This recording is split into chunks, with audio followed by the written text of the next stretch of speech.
So the first one we're going to do is footwork. So I'll be kind of jabbing towards Martin. When Martin's about 1 meter away from the cage or the ring, he's going to fake one way and then bounce out the other way. Because he doesn't want to let me run him into the corner, he wants to escape as early as possible. So as I'm pressuring in towards him and he's moving back, he's going to step across here and then bounce out to the opposite side.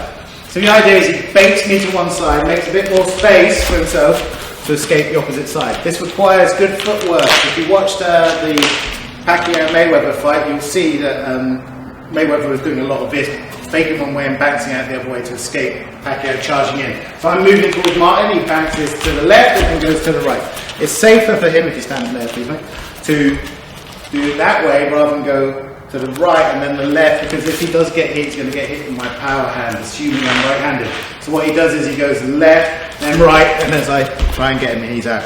You've got to be light on your feet, you've got to be ready, you've got to be springing out. If you're going to go out this side, you need your right hand up. So when he fakes this way and bounces out, just in case I'm trying to catch him with a right kick, a left hook or a left kick, he's covered. So he bounces this way, makes me step, and I try and get him, he's covered on the way out. The second way of escaping the corner is if I'm jabbing in towards him, he's going to slip his head to the right, loop his left arm around my body, and grab hold of my hip. He's going to step forward with his right leg and just spin me into the corner, and then he can either strike or keep and go for the takedown, or he can exit back out.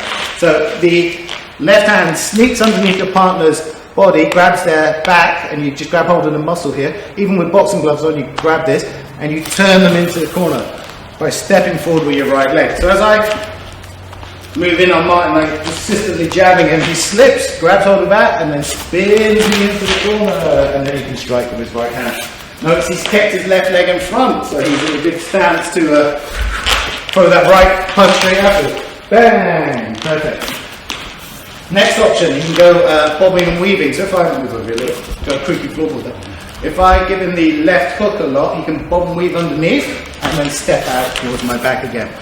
So he's watching what I'm doing, watching the jab, watching the back. When I load up that left hook, he can escape out. Just basically bomb weave out, but then move across so you don't get caught. So 1, 2, bomb weave, and then yeah, exactly, he turns to face. So those three again. Number one, he fakes as he steps across and then circles back out. Cool.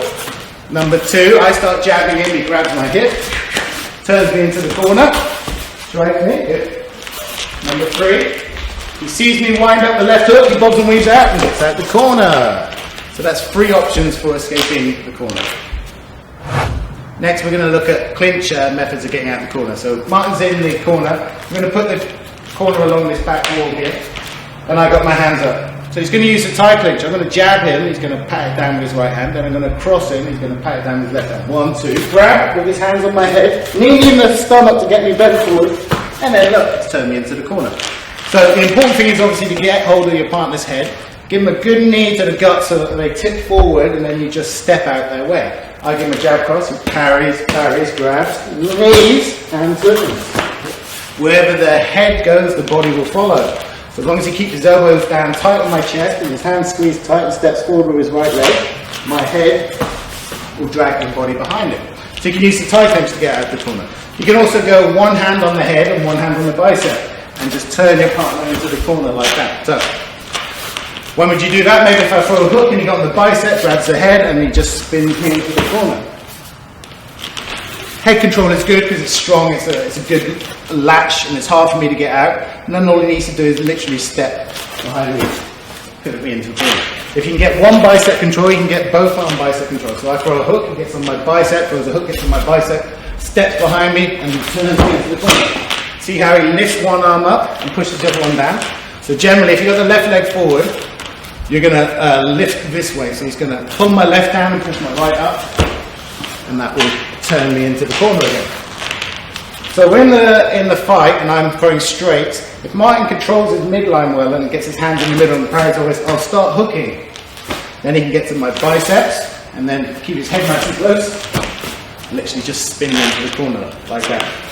So the last one is more MMA. If I'm shooting in and he's against the cage, he's going to post with his left arm against my neck and whistle with his right arm. Stop! So his right arm goes over the top like this and his left arm's against my neck. This stops me getting my hands together. Because what I want to do is obviously get in on his hips or get in on his legs. But if he's got this against my neck and the other arm trapped, it's hard for me to reach my hands together. Then all he's going to do is step behind me and twist me into the corner. So for MMA, that's a good way of escaping the corner when someone's shooting. Left arm goes on the neck, right hand goes around the arm. Nice and tight, step behind with the right leg. And just push it into the corner. Using a combination of the neck and the bicep turning. One more time. So I shoot in, stop me, whiz up, and then turn me into the corner. So, to summarise, you've got about 5, 6, 7 ways of getting out the corner. First way you can do is you can fake one way, go the other way, make me miss. If I jab him, he can grab my hip, pull me into the corner. If I throw lots of hooks at him, he can bob and weave. Or bicep shot, bob and weave, and then he's in the corner. He can pat down my jab cross, go tie punch, knee me in the guts, hey, and then throw me into the corner.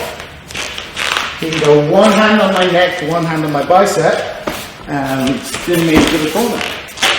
If I throw hooks with left and right hands, he can go bicep, bicep, turn me into the corner. And if I'm shooting as an MMA fighter, he can post whizzer and then turn me into the corner. Nice to demonstrate. So those are ways of getting out the corner for a fighter.